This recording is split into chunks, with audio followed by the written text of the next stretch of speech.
مرحب مرحب يا هلال، أهلا أهلا كيف الحال؟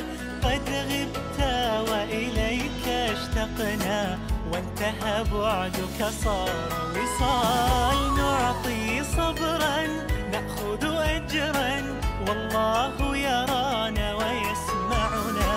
نغفر زلا نوصل أهلا، لأن رمضان يجمعنا، لأن رمضان يجمعنا.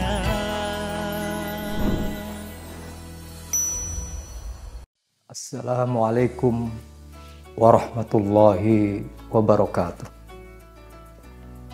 Alhamdulillahirabbil alamin. Wassalatu wassalamu ala asrofil anbiya'i wal mursalin wa ala alihi wa sahbihi ajmain. Rabbi shrahli sadri wa yassirli amri wahlul 'uqdatam min lisani yafqahu qawli. Qala Allah ta'ala fil Qur'anil azim, ya ayyuhallazina amanu kutiba alaikumusyamu kama kutiba alal ladzina min qablikum la'allakum tattaqun. Wa qala nabiyyu sallallahu alaihi wasallam, man shoma ramadhana imanan wahtisaban ghufira lahu ma taqaddama min dzambi. Shadaqallah wa shadaqa Rasulullah sallallahu alaihi wasallam. Para bapak, para ibu, hadirin yang dirahmati Allah. Manusia menciptakan produk-produk itu ada pedomannya, ada petunjuknya, ada aturan mainnya. Kayak Jepang, Jerman, Prancis, Itali, Finlandia, Belgia, dan seterusnya. Menciptakan produk-produk itu ada aturan mainnya, ada petunjuknya, ada buku pedomannya. Apalagi Allah Subhanahu wa Ta'ala menciptakan alam semesta, jagat raya, ini udah pasti ada pedomannya. Dan pada era Nabi Muhammad SAW, pedomannya adalah Al-Quran. Dalam Islam ada 12 bulan yang kita kenal, dan bulan yang paling istimewa adalah bulan Ramadan. Ada 3 fenomena besar di kelompok manusia ketika datang bulan Ramadan. Yang pertama, kelompok yang biasa-biasa saja. Kelompok ini kalau pas datang bulan Ramadan biasanya ya sekedar beli sajadah, sekedar beli mukena, sekedar beli perlengkapan sholat. Kemudian paling ikut tarawih hanya beberapa malam, ikut puasa hanya beberapa hari. Bahkan ada yang puasanya puasa gendang, hari pertama dan hari terakhir. Tapi masih lumayan. Ada kelompok manusia yang ketika datang Ramadan itu benci. Karena Ramadan dianggapnya bulan susah, bulan beban. Maka tetap aja dia di bulan Ramadan maksiat jalan terus, mabuk-mabukan, makan di warteg biasa. Meskipun warteg tertutup pakai kain, tapi kakinya kelihatan kayak setan di siang hari. Kemudian yang ketiga, ini orang yang hebat. Ketika bulan Ramadan datang, dia girang. Dia sayang banget dengan kedatangan bulan Ramadan. Maka dia ingin berharap semua bulan seperti bulan Ramadan. Nah, inilah barangkali kelompok ahli surga. Mengapa manusia perlu puasa? Karena puasa itu yang pertama sehat. Karena kita makan, pola makannya terjaga, pola makannya teratur. Biasa kita makan minum apa saja di siang hari, di malam hari.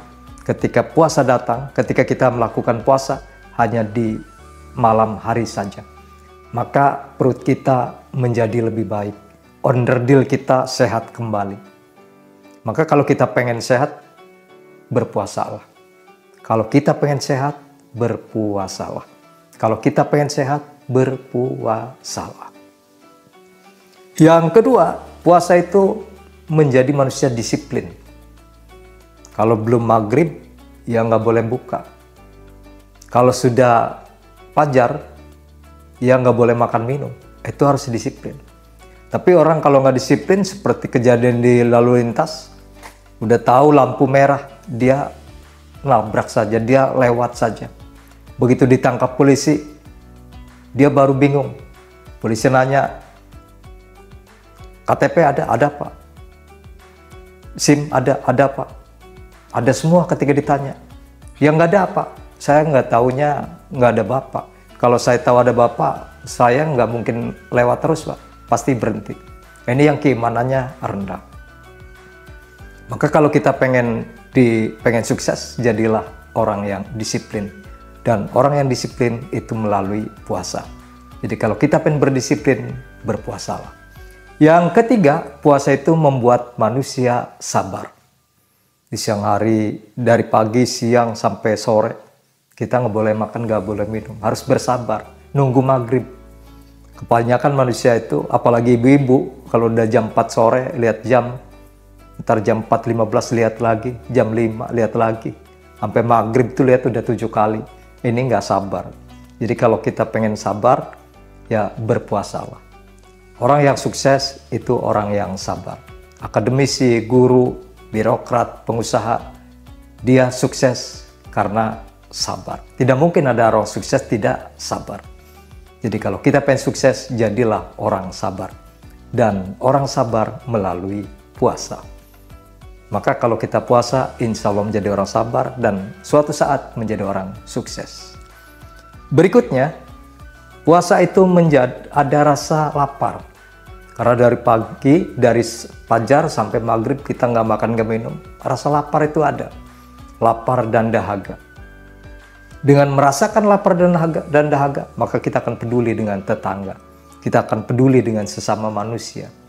Dan pada saatnya nanti, suatu saat kita akan bersedekah.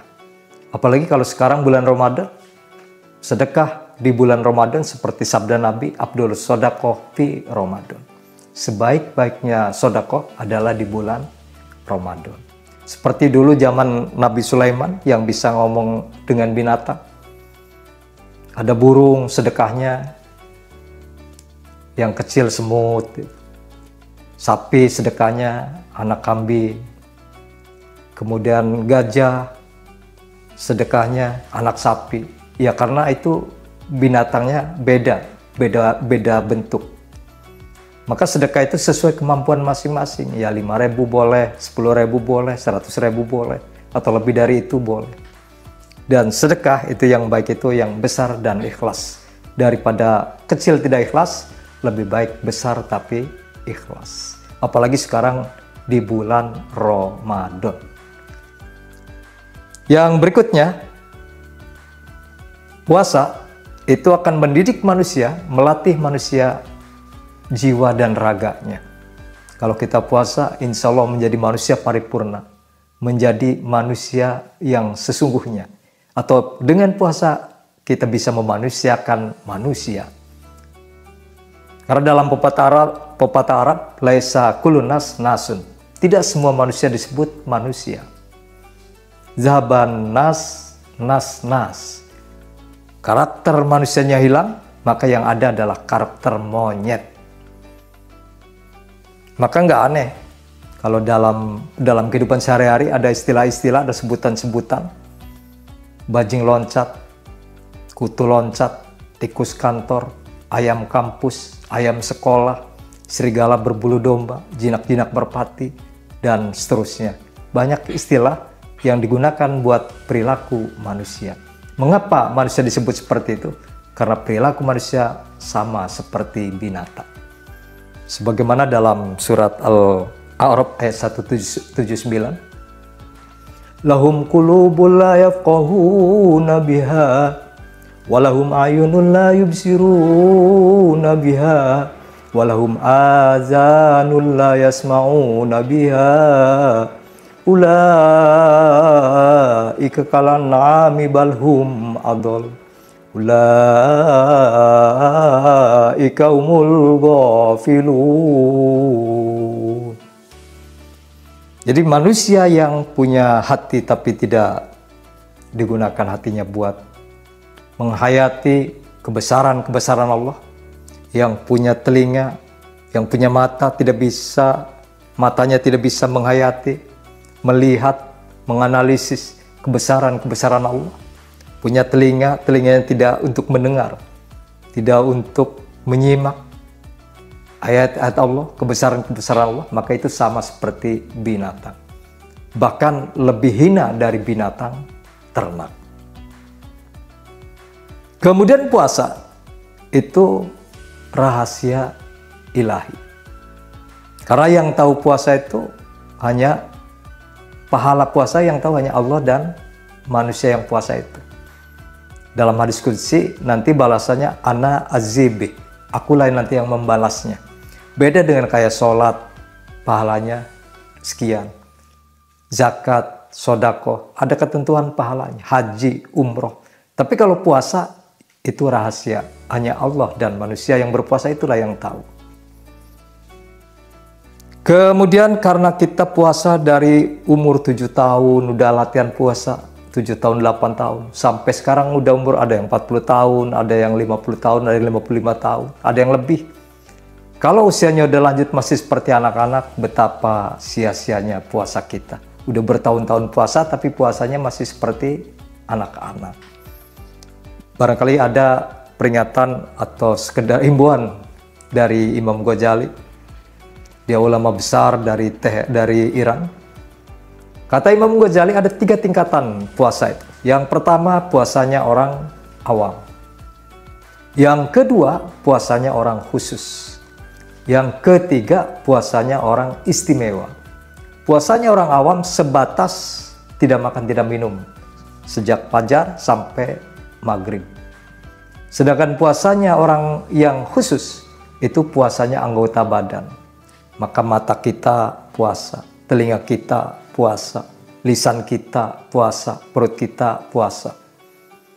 Karena kalau puasa kita ngomongin orang, itu puasanya nggak ada pahalanya. Kan banyak orang yang lagi puasa tapi gibah, gosip pria, terutama emak-emak. Anak-anak perempuan tuh kalau nggak bergibah kayaknya nggak asik. Sabda Nabi, kam min so'imin laisa lahu min siyamihi ilal ju' wal atos. Kalau puasa, banyak orang yang puasa tapi nggak dapat apa-apa, sebatas lapar dan dahaga. Pahalanya nggak dapat. Maka mari kita berpuasa seperti puasanya orang yang khusus, yaitu puasa anggota badan. Dan yang ketiga puasa istimewa, puasanya hati. Makanya waktu yang ada mari kita gunakan sebaik-baiknya.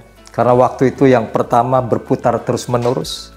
Yang kedua tidak akan berulang kembali, dan yang ketiga berharga bagi umat manusia. Waktu itu dimensinya ada masa lalu, masa kini, dan masa yang akan datang. Masa lalu adalah kenangan-kenangan, masa kini adalah kenyataan yang kita lalui, dan masa yang akan datang adalah harapan-harapan. Harapannya mari kita di bulan Ramadan ini kita manfaatkan sebaik-baiknya dan beribadah semaksimal mungkin. Sehingga kita seolah-olah menjadi malaikat. Di siang hari tidak makan, tidak minum. Dan kita berlatih mengendalikan nafsu. Karena ada sahabat-sahabat Rasul yang bertanya kepada Rasulullah, ya Rasul, apa yang disebut dengan jihad akbar itu? Karena Nabi mengatakan, mari kita ke jihad akbar. Maka para sahabat bertanya, jihad akbar itu apa? Jihad akbar itu adalah jihadun nafs. Memerangi hawa nafsu. Marilah pada bulan puasa ini kita memperbaiki diri dengan banyak beramal soleh, beribadah. Mudah-mudahan di bulan Ramadan ini kita sesuai dengan tujuan puasa itu sendiri, yaitu la'allakum tattaqun. Mudah-mudahan menjadi orang yang bertakwa. Kemudian seperti dalam hadis, mudah-mudahan di bulan Ramadan ini kita menjadi manusia yang diampuni segala dosa-dosa masa lalunya.